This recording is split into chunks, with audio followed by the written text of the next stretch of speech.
Hola a todos, ¿cómo están?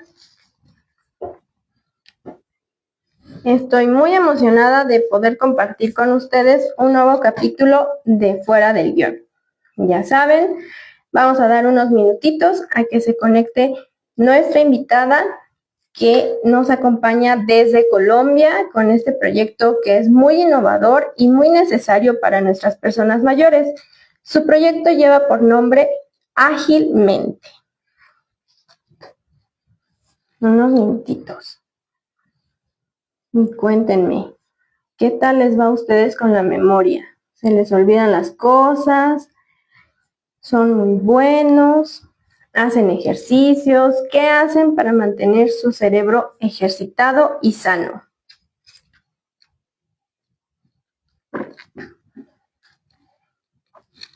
Hola Mar, bienvenida a esta nueva transmisión de Fuera del Guión.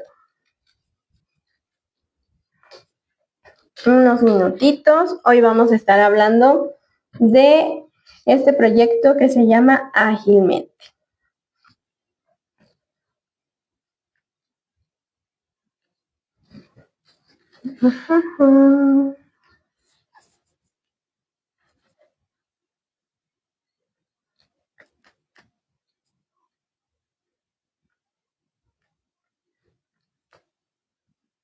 Esperen. Hola Leo. Hola Aurea.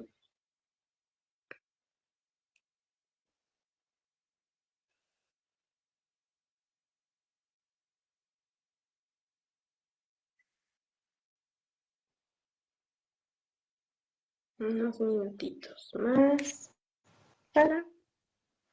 Hola, ¿cómo estás? Bienvenida. Hola Liz, muchas gracias. ¿Cómo estás? Muy emocionada de poder presentar este proyecto, de estar con otra gerontóloga, que aunque somos de diferentes países, creo que tenemos la misma misión, que es dar una atención humanizada y personalizada a nuestras personas mayores. Claro que sí. Y bueno, pues ya llegó nuestra invitada y les recuerdo que el tema de hoy es Ágilmente, innovación gerontológica, un modelo de acompañamiento digno para las vejeces. Y les presento a nuestra gerontóloga Eliana Peña Castaño.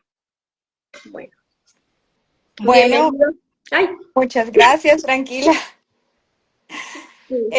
Pues primero te agradezco por permitirme estar en este espacio. Obviamente, compartir este momento con ustedes, sobre todo pues contigo y con Javier, es importante porque además rompemos como barreras, ¿cierto? Eh, Y pues nada, el punto de esto siempre va a ser como promover una vejez más saludable, activa y digna. Entonces, me presento, como lo dijo Liz, yo soy Eliana Peña Castaño, soy gerontóloga egresada de la Universidad del Quindío, que se encuentra en Armenia, Quindío, en Colombia.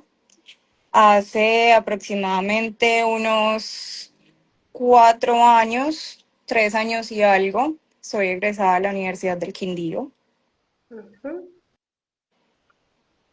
Y cuéntanos, bueno, un poquito de ti, cómo fue que dijiste, pues quiero llegar a gerontología, pasaste todo este proceso y después dijiste, ¿saben qué? Necesitamos crear algo que se enfoque en ejercitar el cerebro de nuestras personas mayores. Ok, pues es una historia, digamos que particular, ¿cierto? Porque yo siempre quise ser enfermera y acá necesitamos de un examen que hacemos al final del colegio para poder ingresar a las universidades, que es el ICFES, ¿cierto? Entonces, yo no pasé directamente a enfermería, pero encontré la gerontología como una opción para ingresar en primer semestre y luego pasarme sin tanto problema a enfermería. Sin embargo, la gerontología tiene algo, digamos, que es lo que le da el toque al trabajo con las personas en general. Y es la comprensión integral del ser humano, ¿cierto? Eso fue lo que me enamoró de la gerontología en ese momento.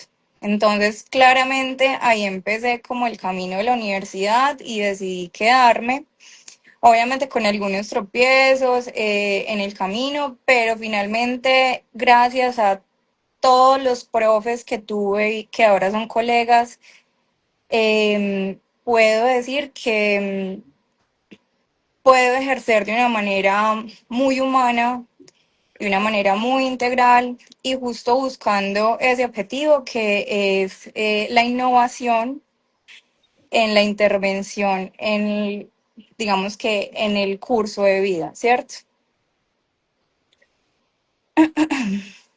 Muy bien. Y bueno, ya cuando te gradúas de lo que es gerontología, ¿en qué momento dices o qué fue lo que te lleva a crear esto de ágilmente? Bueno, en un primer momento se me ocurre crear un taller de estimulación cognitiva para adultos mayores Ujú. en una fundación que se llama FUNPET, pues me abrió las puertas para realizar los talleres ahí. Digamos que todo fue centrado hacia la estimulación cognitiva, ¿cierto? A crear un espacio para que las personas mayores, eh, digamos que participaran tanto socialmente como en su propio bienestar, ¿cierto? Vamos a hacer actividades para mejorar la atención, mejorar el lenguaje, de pronto identificar si hay un deterioro cognitivo un poco más avanzado o incluso siendo una persona mayor que cuida a otras personas mayores, ¿cierto? ¿Cómo podemos identificar este deterioro cognitivo, de pronto algún tipo de demencia y cómo podemos intervenir en nuestros hogares? Ahí fue como, entonces el taller se llamaba Ágilmente y de ahí surgió como tal el proyecto en general. Ok, y qué bueno que esa asociación te da esa oportunidad y entonces dijiste, ¿sabes qué? Vamos a hacerlo en grande y no te quedaste solamente en un taller. Te felicito por Exacto. eso. Sí, también es como el hecho de la innovación, ¿cierto? Hablar de innovación en gerontología es como pensar básicamente que es inteligencia artificial, aplicaciones, robots, etcétera. Y realmente la verdadera innovación en gerontología comienza cuando empezamos a ver de forma diferente y a entender de forma diferente el envejecimiento y la vejez. Por Sí. ejemplo, desde programas centrados en la persona, estimulación cognitiva basado pues en las necesidades de la persona. Ujú. Es correcto, muchas gracias.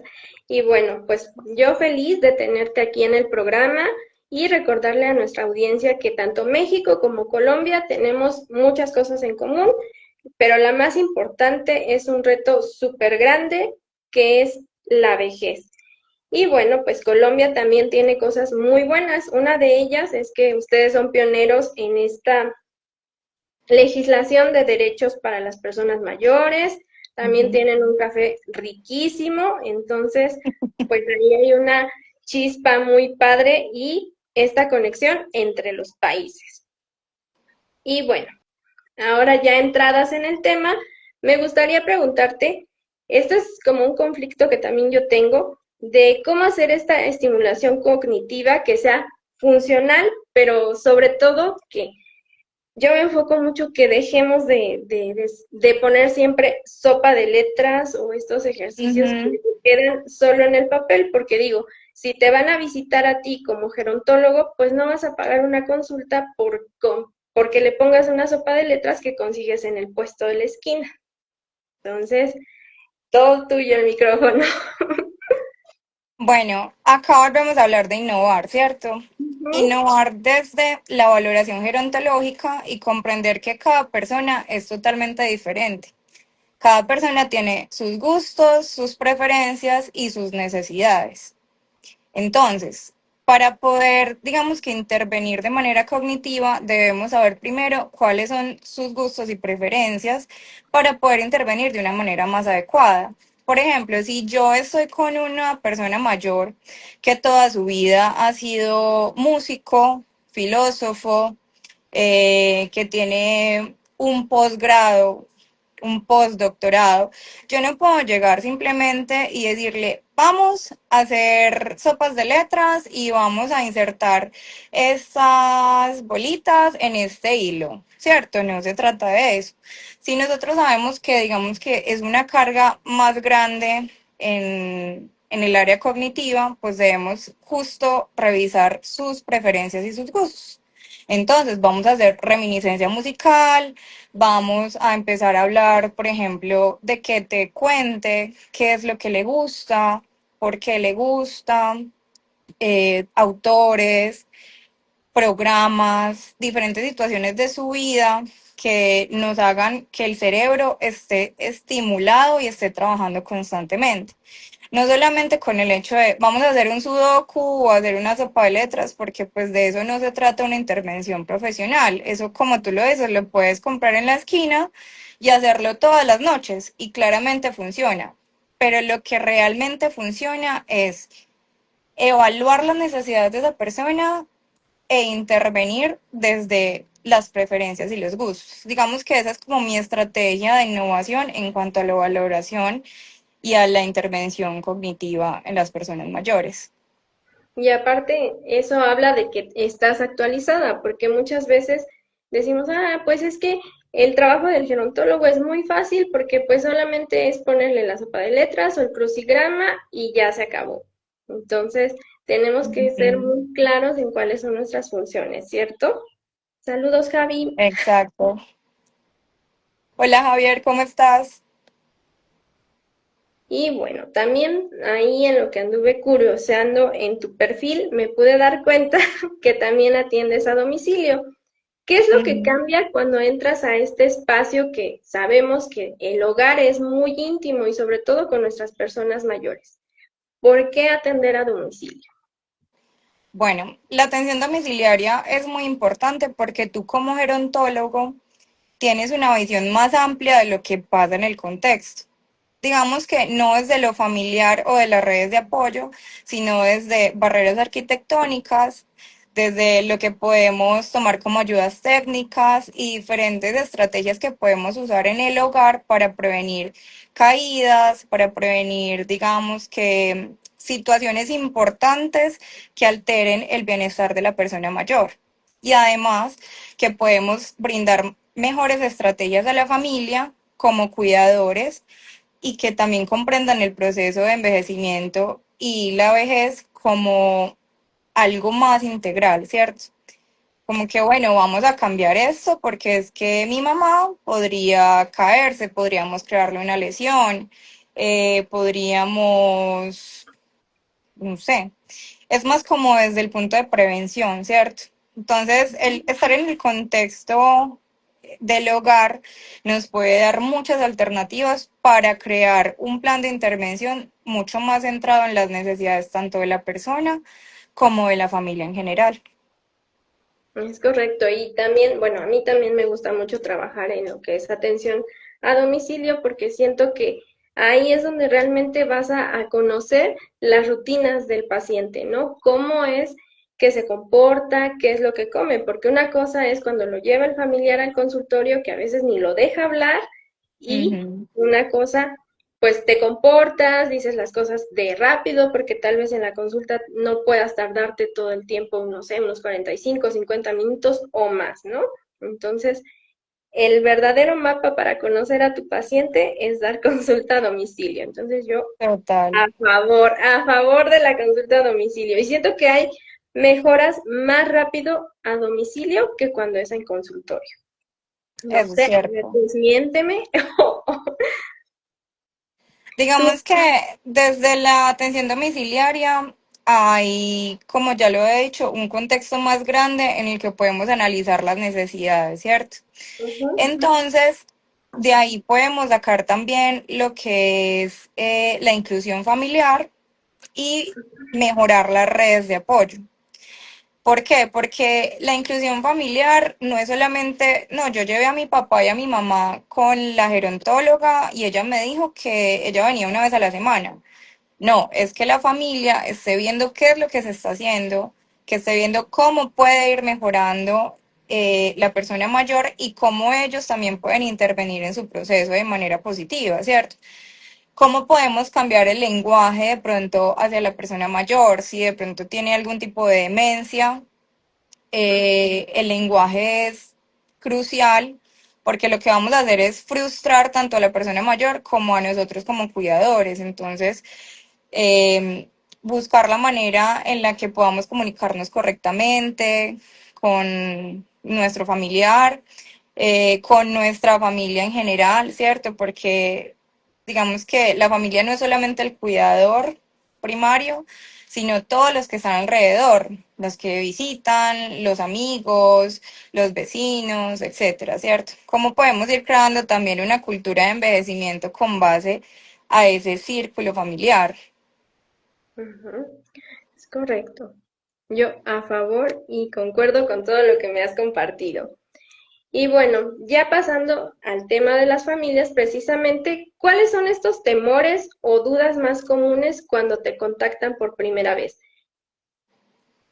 Bueno, yo diría que sobre todo lo que es el diagnóstico médico, ¿cierto? Ujú, El diagnóstico médico frente a la demencia senil o Alzheimer, sí, que usualmente siempre es o es demencia senil o es Alzheimer y cómo le comunico a la familia de que, bueno, estos términos no los debemos usar, debemos implementar otro tipo de lenguaje, pasa esto, esto y esto acerca de las demencias, puede ser un episodio de delirium, puede ser un deterioro cognitivo, digamos que más avanzado.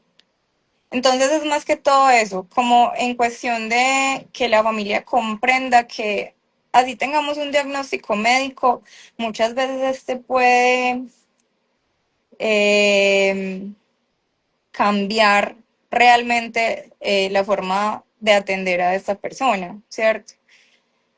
Porque digamos que acá tenemos un sistema de salud, o puedo decir que en Latinoamérica tenemos un sistema de salud en el que las personas mayores no son tan importantes, ¿cierto?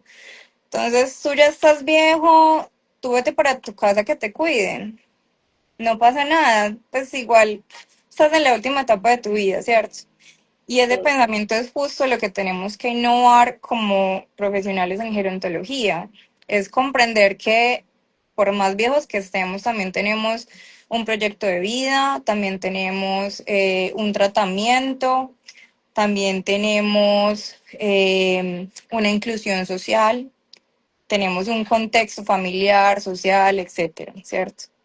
Entonces yo creo que ese es uno de los retos más grandes como gerontólogos, poder acceder a una intervención gerontológica de manera interdisciplinaria, pero que sea adecuada. Muy bien.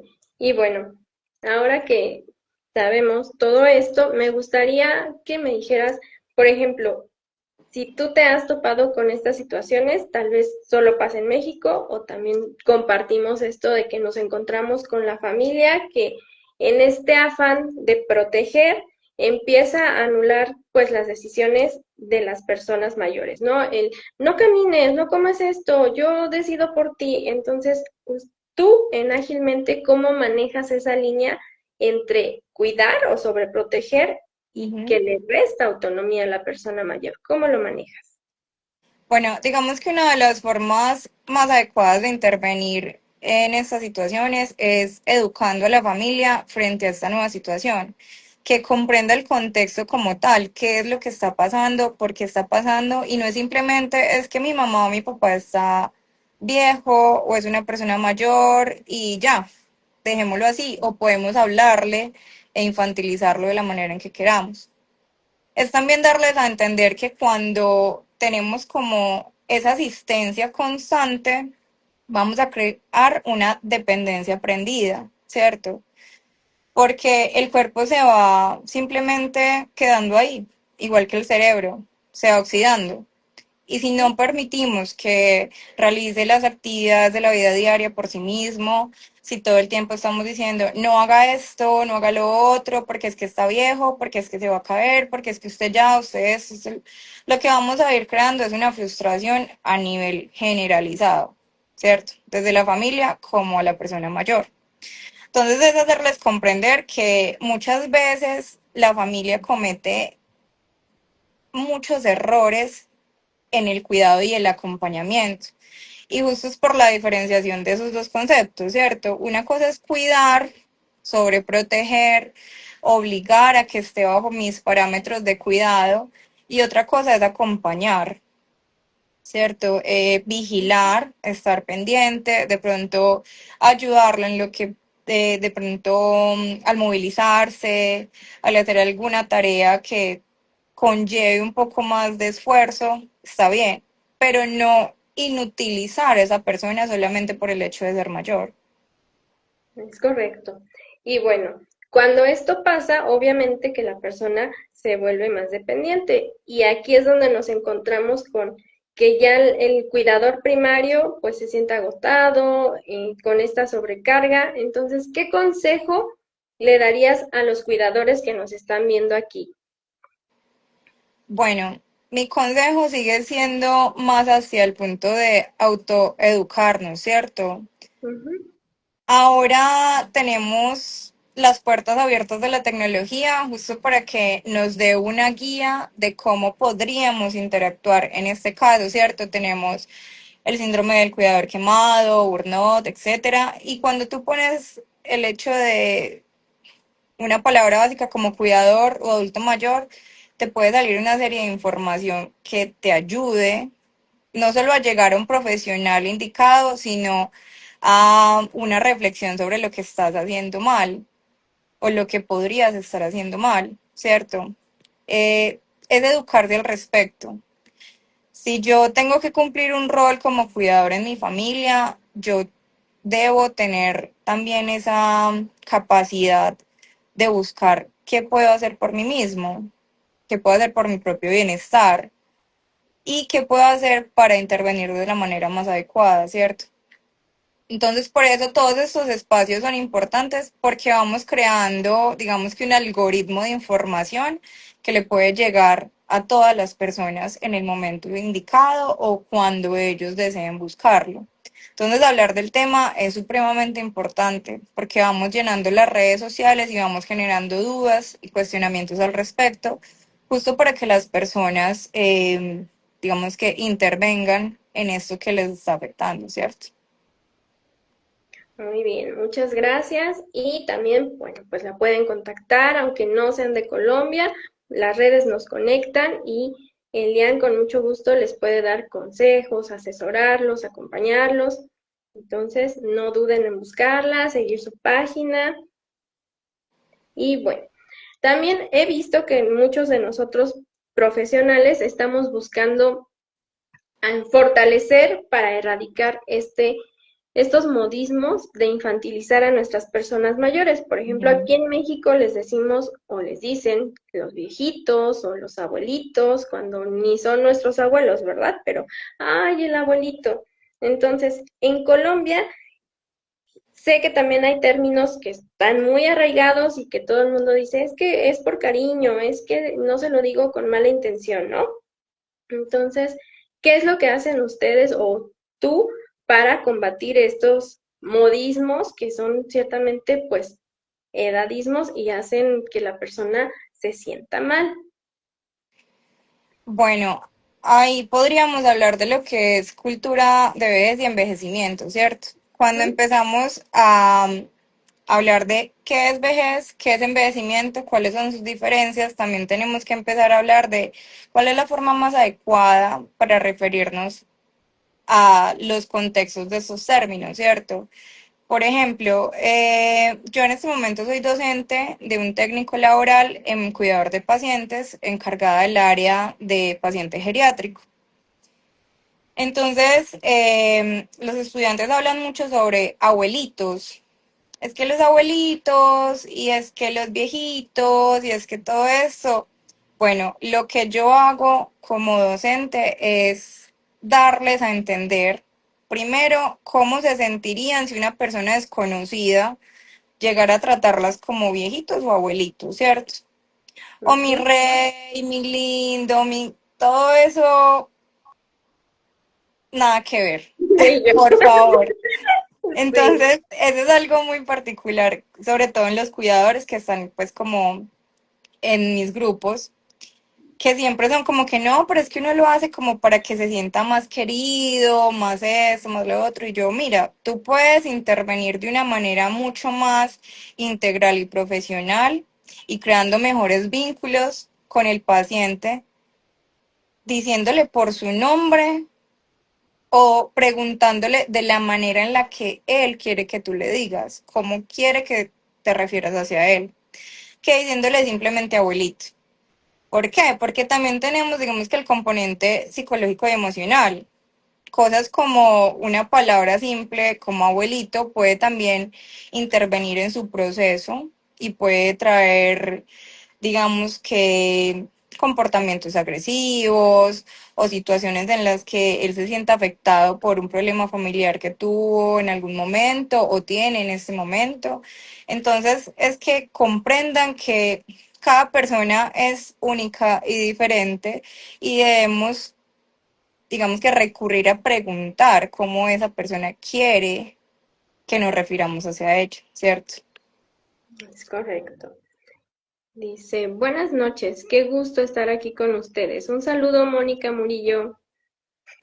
Un saludo a la profe. Ah, mira, qué bonito.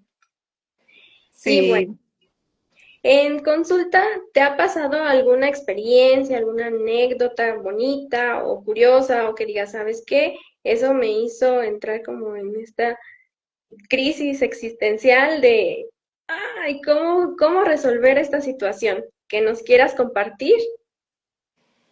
bueno, realmente siento que he tenido diferentes anécdotas como gerontóloga, pero una de las que más me ha conflictuado como persona fue una que no fue como profesional, sino en mi vida diaria. Y fue, acá hay una cadena de gimnasios que se llama SmartFit. Entonces yo iba saliendo de la SmartFit y me encontré a dos personas mayores que estaban rodeadas por mucha gente y simplemente pues recurrí como a ver qué era lo que pasaba, si de pronto las podía acompañar. Resulta que la señora estaba inconsciente y estaba vomitando. Entonces, claramente, pues había que hacer algo, ¿cierto? Así sea solamente el hecho de ponerla de lado para que no se vaya a broncoaspirar o esto y lo otro. Finalmente decidimos acompañarlo a urgencias junto con el esposo, una persona mayor, yo le pondría mayor de 70 años. Y cuando llegamos a urgencias, él como que salió del shock y se dio cuenta de la situación que estaba viviendo. Claro, es supremamente complejo ver que no puedes hacer nada, pero tienes que hacer algo y además no sabes qué. Resulta que él me dio el número del hijo y yo me comuniqué con el hijo porque él estaba en shock, todo. Y resulta que pues yo tenía que dejarlos porque acá en urgencias no nos dejan acompañar a más de una persona. Y a la hora de hablar con el hijo, él me escribió y dijo que la señora había fallecido. Entonces, eso es una de las situaciones más complejas de sobrellevar, ¿cierto?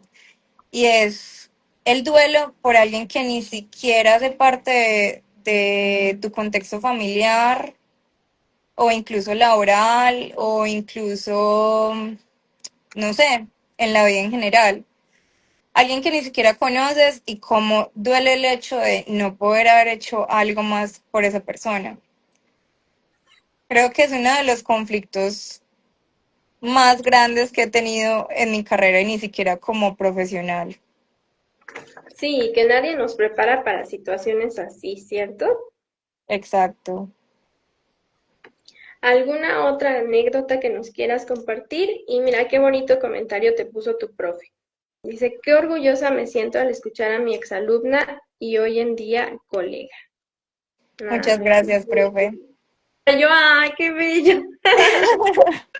No, todas mis profes, porque en general todas bueno, la gran mayoría han sido mujeres, han aportado algo muy grande al proceso y sobre todo como a la forma humana de intervenir como gerontóloga, ¿cierto? Sobre todo en cosas muy particulares y en comprender también el envejecimiento desde el hecho de ser mujer. Yo diría que esa es una de las formas más complejas de ver el envejecimiento y es verlo desde el hecho de ser mujer. Sería como también una de las anécdotas más importantes, es reconocer toda la violencia que han vivido nuestras personas mayores, mujeres, a lo largo del tiempo. Reconocer que todas tienen historias de violencia, reconocer que todas tienen historias de eh, violación, de, digamos, de no poder tener una infancia, no poder tener un envejecimiento en el que tú puedas hacer lo que realmente quieres, sino que estás obligada a cumplir con unos patrones establecidos por tu esposo o por tu papá o incluso por tu jefe. Y también es muy bonito desde el punto de vista porque digamos que desde Ágilmente estamos tratando de crear un entorno seguro para las mujeres en el que podamos hablar de todo esto, de toda esta carga ancestral que tenemos, pero con una visión más positiva hacia el envejecimiento y la vejez, ¿cierto? ¿Cómo podemos sobrellevarlo de la manera más correcta y cómo podemos, digamos que, usar las herramientas sociales para poder sobrellevar toda esta carga? Muy bien. Y bueno, para quienes se van conectando, estamos aquí con Elian, nos está dando a conocer lo que es su proyecto de Ágilmente. Es una gerontóloga muy talentosa. Y bueno, pues aquí está igual su profe que nos dice que felicitaciones por estos espacios, son temas de los que se deben de hablar. Precisamente por eso estamos aquí en Fuera del Guión, porque es un espacio donde hablamos de los temas que nadie más toca porque van a incomodar y entonces pues a veces Instagram nos limita un poquito, pero aquí estamos dando guerra. Y me gusta mucho esto que Elian nos acaba de compartir, aparte da esta atención con perspectiva de género, porque precisamente hablamos de vejeces, no es una sola vejez y las mujeres jamás vamos a envejecer igual que los hombres. Total. También Y es comprender también ese punto de vista de las personas no creen, pero realmente las mujeres tenemos una carga física increíble desde que nacemos hasta que morimos, ¿cierto? Y más sobre todo en esta última etapa que sería la vejez, toda la carga emocional, psicológica y social que podemos tener como mujeres. Hablando de tipos de violencias, hablando de también métodos de crianza. de muchos cambios también, o sea, nosotros sufrimos más cambios hormonales, más estamos más predispuestas a sufrir algún tipo de demencia, pero pues todavía no se enfocan tanto en este estudio de que realmente envejecemos diferente, todo va dentro del mismo costal, ¿no? Hablamos de vejez y envejecimiento y todos igual, y no es cierto, y por eso es que estamos aquí nosotras, porque queremos cambiar esa visión, ¿cierto? Exacto, por ejemplo, hablar de educación sexual en la vejez es algo que tú nunca ves o que si ves es como algo visto como feo, como desagradable, teniendo en cuenta de que todos vamos a llegar, o bueno, no todos, pero en una mayoría vamos a llegar a ser pues adultos mayores, no tenemos en cuenta lo que es nuestra propia sexualidad, ¿cierto? Reconocer nuestro cuerpo, como mujeres reconocer y diferenciar las partes de nuestro cuerpo, cómo eso implica diferentes acciones positivas o negativas en nuestra propia vejez. Es correcto, por aquí. Ay, qué gusto que tu Miss esté participando tanto. Me emociono. Nos dice que las culturas machistas deterioran mucho también el desconocimiento y falta de garantías frente a nuestros derechos. Así es, Ujú. Miss Mónica. Luego por acá, Lina, saludo especial desde Armenia, Quindio, y gracias por la temática. Ay, mira. Y yo, mira. Eres muy querida, qué bonito, de verdad. Sí, son dos profes que me han acompañado en el proceso, ¿cierto? Y mira que es muy interesante porque la gerontología también se ha acompañado mucho de mujeres. Somos Ujú. un programa que yo diría que más del 80% somos mujeres, entonces como que también rescatar todo esto de la ideología de género, qué es lo que pasa con la vejez siendo mujer, desde el hecho de ser mujer y todo lo que pasa políticamente que nos influye en todo lo que hacemos, es muy chévere que nos acompañemos entre nosotras y ver cómo las cosas van evolucionando e innovándose con respecto a esos temas, ¿cierto? Digamos que el hecho de toda esta construcción de una sociedad que cree más en el hombre como algo productivo y en la mujer como un cuidado, ha hecho que tengamos ideas erróneas sobre nosotras mismas y sobre todo en las personas mayores, porque pero es que yo ya no sirvo, yo ya no estoy, yo ya para qué voy a tener relaciones sexuales, eso es horrible, cómo yo por qué voy a salir con alguien, por qué voy a tener una relación emocional con alguien, ¿cierto? Todas estas cosas que nos han implantado por el hecho de ser mujeres, ¿cierto? Porque tu belleza también se acaba, pero el hombre va envejeciendo y entre más viejo, más Más lindo, interesante. ajá. En Yo cambio nosotras es como que entre más vieja, más gorda, más fea, más arrugada, y no, hay que cambiar también esa perspectiva entre nosotras mismas, sobre todo por cómo nos vamos a ver envejeciendo, porque es la realidad. Cómo no alteramos nuestro cuerpo, sino que lo aceptamos tal y como es, ¿cierto? Y esa es una de las maneras más complejas de vivir este proceso de envejecimiento desde un cuerpo de mujer. es correcto, y muchas felicidades por eso, Elian, porque siento que todavía somos poquitas personas que estamos viendo esta diversidad de vejeces, pero nos estamos enfocando a marcar esta diferencia de que, a ver, las mujeres estamos pasando por esto y no es que queramos tener más atención, sino que ya pasamos por el proceso en donde nos exigen belleza, en ser personas que están dando vida y vida y vida, porque precisamente nuestras personas mayores, al menos acá en México, se les decía, bueno, pues eres mujer, te casas joven, tienes muchos hijos, de Ujú. 5, 10, 13 hijos, y tu papel es cuidarlos a todos, ¿no? Entonces, cambiar este paradigma. Claro, y por ejemplo, otros temas que van enfocados a lo que venimos hablando es, por ejemplo, lo que es la prostitución, ¿cierto? Que es también un tabú en la sociedad y es visto como el trabajo más antiguo en la historia. No, realmente es digamos que es la forma en la que los hombres en general se han hecho cargo del cuerpo de las mujeres desde el principio de la historia, porque tú como mujer nunca vas a disfrutar tener relaciones sexuales seguidamente con diferentes parejas en un corto periodo de tiempo.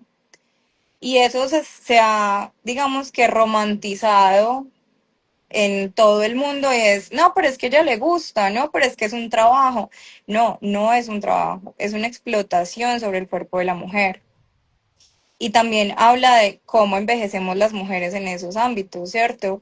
Cómo una persona cumple, digamos, 45 años y automáticamente deja de servir en la sociedad?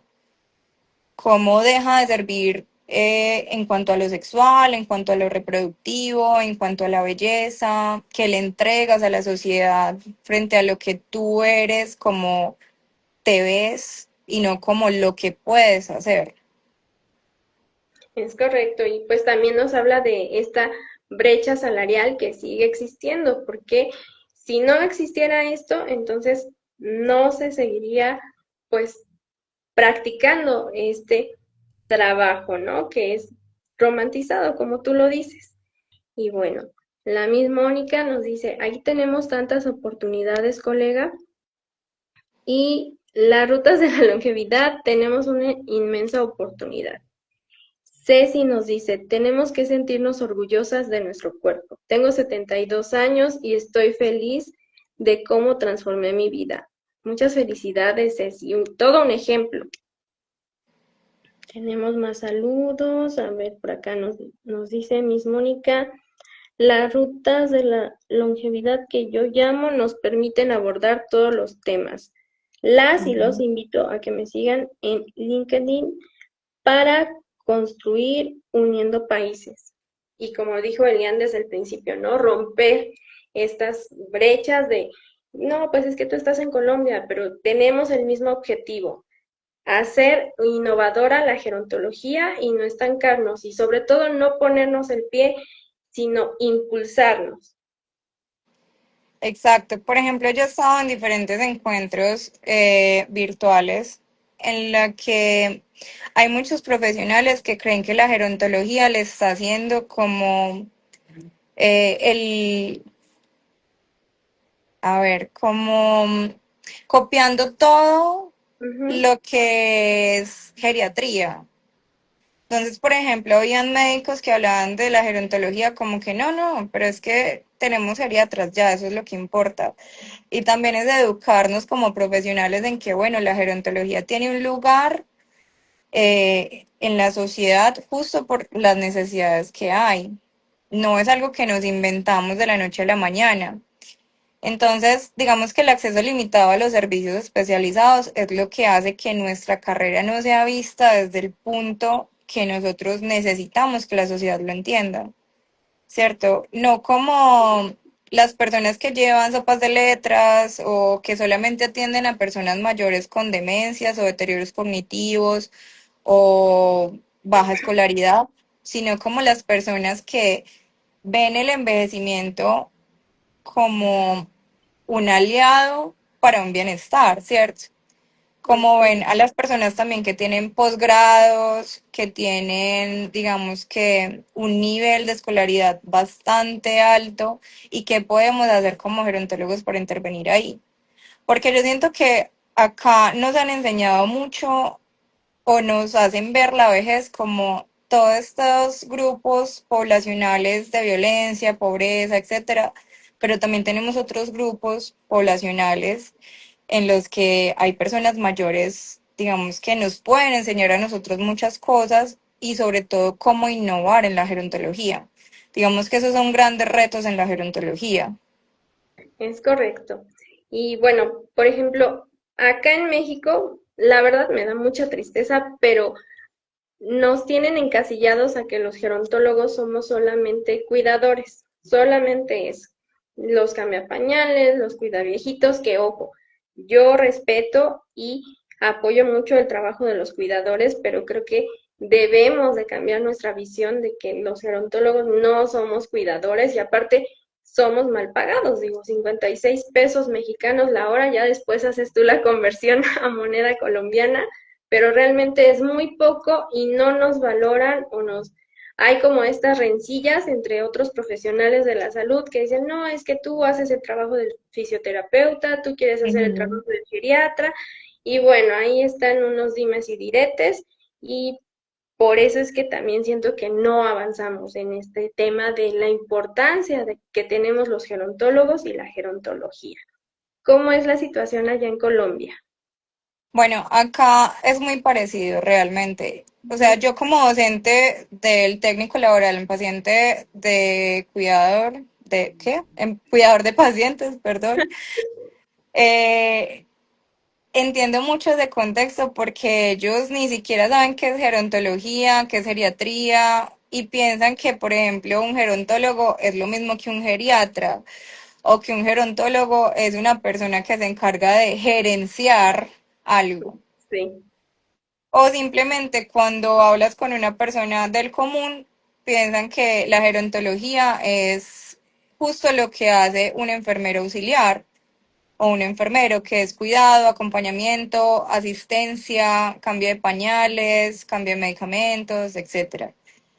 Y dejar claro todos esos roles es justo lo que nos va abriendo de a poco un camino como profesionales, ¿cierto? Cuando las personas se dan cuenta como que mi mamá tiene como ciertos olvidos recurrentes que no son tan normales, pero le digo al médico que pasa esto y simplemente le manda medicamentos y eso pues la hace dormir todo el día. Entonces ahí estamos empeorando el proceso.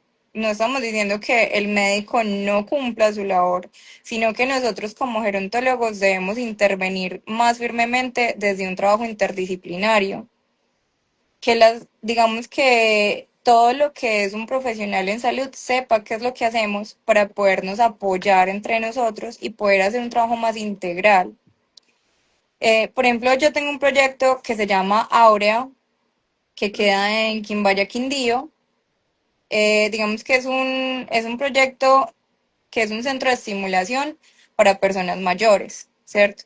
Pero es trabajo interdisciplinario con psicología. Siempre hacemos valoración psicogerontológica y acompañamiento psicogerontológico tanto a la familia como a la persona mayor.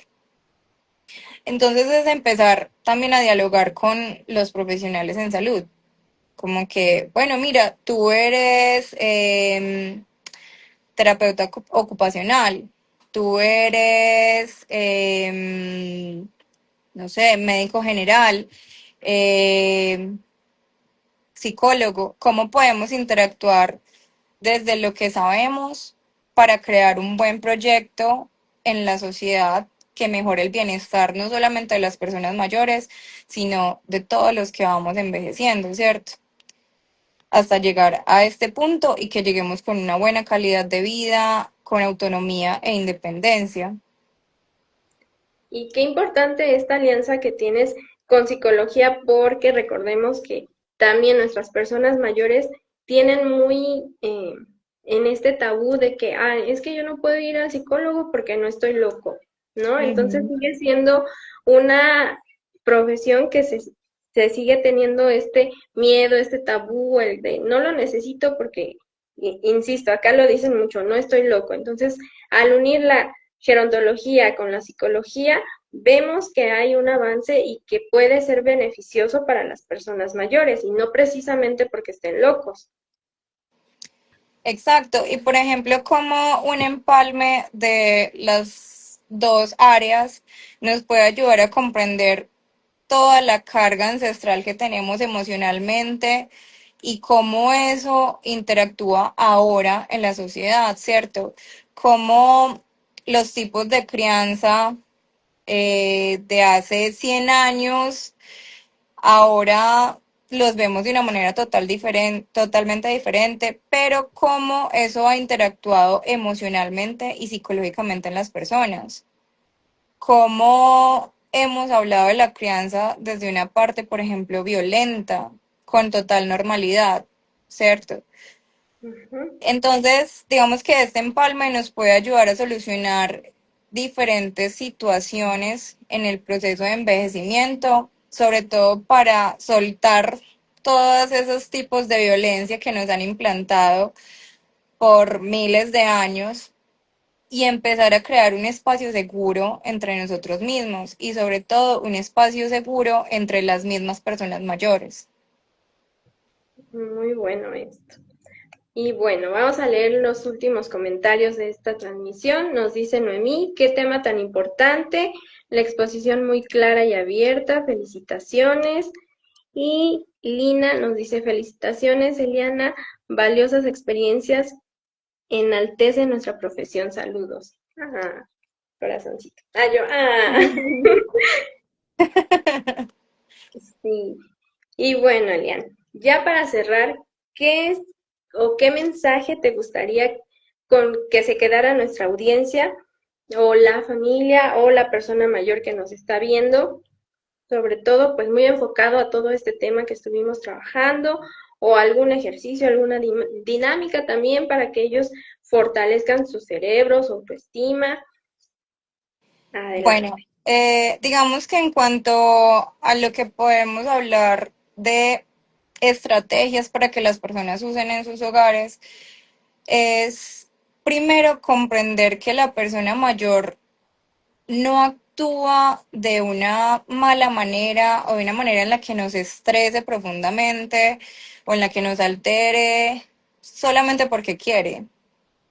Es porque tiene una necesidad y es porque hay algo que hay que revisar.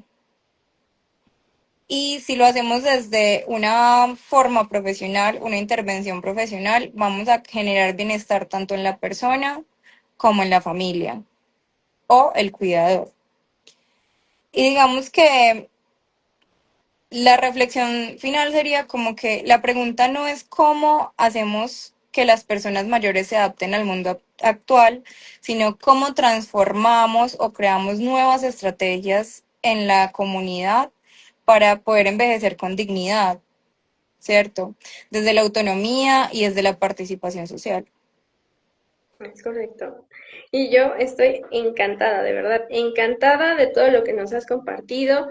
Se nota cuánto te has preparado, que estás actualizada, que tienes una visión no cuadrada y precisamente eso es lo que yo busco siempre en mis invitados, que estén fuera del guión, que rompamos estas estigmas que ya tenemos y que digamos, no, pues es que la gerontología es así. No, ni al caso. Ujú.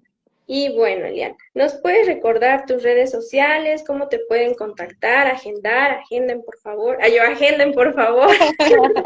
Gracias, gracias. Bueno, mis redes sociales están en Instagram, nomás solamente como @agilm.ente. Ahí pueden encontrar los servicios, canal de comunicación, tipos de intervención y también tipo de servicio dependiendo de lo que necesites como tal, ¿cierto? Si eres familiar, si eres cuidador, si de pronto estás interesado en una asesoría sobre el tema de gerontología o vejez y envejecimiento. Es correcto, muy bien. Bueno, pues muchas felicitaciones. También Ceci nos dice felicitaciones, excelente live. Leo nos dice qué gran charla, muy educativa, muchas gracias. Lina, gracias. Y bueno, tuviste mucho público. Muchas felicidades, Elian. Por acá nos dice Farfella. Orgullosa de ti siempre. Gracias por esta charla tan importante. Y bueno, pues este fue nuestro capítulo del día de hoy. Esperamos volver a contar contigo, tal vez con otro tema. El espacio que queda abierto, eres bienvenida. Muchas gracias por aceptar estar aquí. Nos vemos en nuestra próxima transmisión. Muchas gracias, Eliana. Bueno, gracias a ti, Liz, y a Javier por permitirme estar acá. Espero realmente que nos encontremos, digamos que en otros podcasts o diferentes contextos. Muchas gracias por todo y saludes a todos los que estuvieron conectados. Y mira, todavía Miss Mónica dice un abrazo para los colegas mexicanos. Y ya. Ah, yo, y ya. Muchas gracias. Pueden seguirnos en nuestras redes sociales, Gerontóloga García, el Geronto Javier, y ahí no se pierdan todos nuestros capítulos. Igual y tenemos otro tema que va a salir de fuera del guión, ¿vale? Gracias, chao, chao.